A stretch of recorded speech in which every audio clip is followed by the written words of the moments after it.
जैसे को तैसा कहानी। लोमड़ी के कारनामों से भरपूर हमने अनेक कहानियां पढ़ी हैं। लोमड़ी हमेशा कुछ न मोइंस कुछ बुरा ही करने की सोचती है। एक बार लोमड़ी ने सारस को अपने घर भोज का निमंत्रण दिया। सारस ने खुशी खुशी लोमड़ी का निमंत्रण स्वीकार कर लिया। सारस ने मन ही मन एक विशेष प्रकार के भोज के सपने देखने आरंभ कर दिए।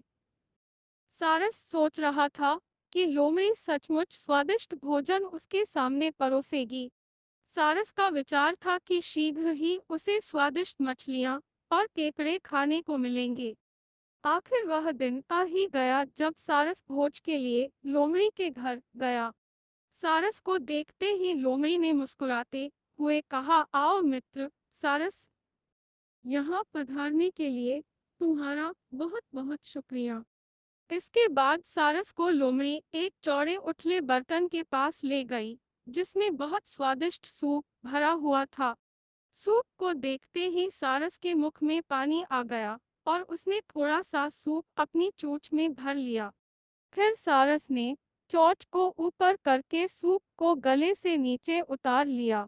तभी लोमड़ी ने भी सूप पीना शुरू कर दिया और सारा सूप समाप्त कर डाला। बेचारे सारस को थोड़ा सा ही सूप नसीब हुआ। लोमड़ी ने सारस को अपना रुमाल दिया ताकि वह अपनी चोट साफ कर सके। लोमड़ी ने कहा, मित्र सारस, तुम्हें भोज का भरपूर आनंद मिला होगा। मुझे आशा है कि तुम्हें सूप अवश्य ही अच्छा लगा होगा। लोमड़ी की बातें सुनकर सारस को बहुत गुस्सा आया।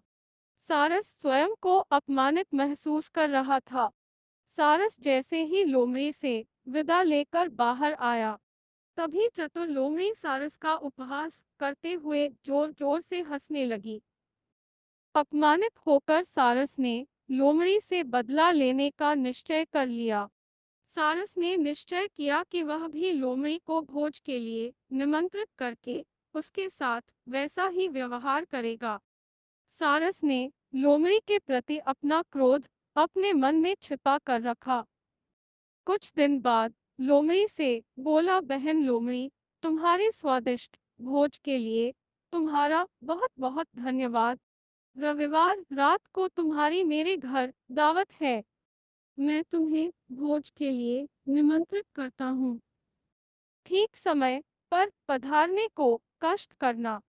लोमड़ी ने सारस का निमंत्रण खुशी खुशी स्वीकार कर लिया और निश्चित समय पर सारस के घर पहुंच गई। सारस ने लोमड़ी का स्वागत करते हुए कहा, आओ बहन, जल्दी चलो, भोज का आनंद उठाएं। लोमड़ी बोली, मुझे तो स्वादिष्ट मछलियां और केकड़े की खुशबू आ रही है। मैं अब प्रतीक्षा नहीं कर सकती। सारस लोमड़ी को एक सुराही नुमा लंबे बर्तन के पास ले गया जिसमें केकड़े और स्वादिष्ट मछलियां भरी हुई थी। सारस ने सुराही नुमा बर्तन में अपनी चोंच डाली और एक केकड़ा अपनी चोंच में फंसाकर आनंद से खाने लगा। इसके बाद सारस एक ओर खड़ा हो गया और लोमड़ी से भोजन करने के लिए कहा। लोमड़ी ने सुराहीनुमा बर्तन में अपना सिर घुसाने की बहुत कोशिश की, लेकिन बर्तन का मुंह इतना पतला था कि लोमड़ी सफल न हो सकी। सारस ने पेट भरकर भोजन खाया और बेचारी लोमड़ी देखती ही रह गई। लोमड़ी गुस्से से पैर पटकती हुई अपने घर चली गई।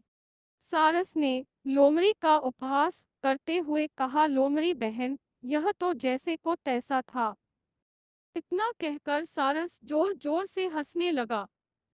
शिक्षा, इस कहानी से हमें यह शिक्षा मिलती है कि हमारे साथ जो जैसा व्यवहार करता है, हमें भी उसके साथ वैसा ही व्यवहार करना चाहिए।